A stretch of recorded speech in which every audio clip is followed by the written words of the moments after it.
How to schedule iPhone to turn off. First of all, let's navigate and open Shortcuts app on your phone.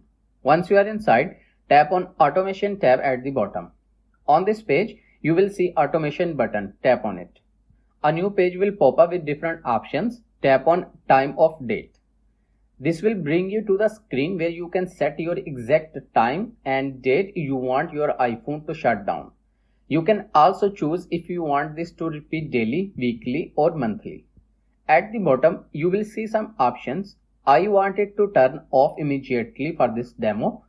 Once everything is set, tap Next in the top right.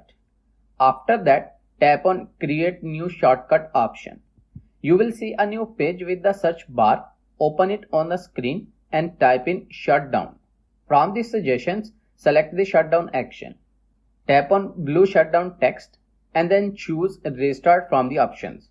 Finally, tap the check mark to save your automation.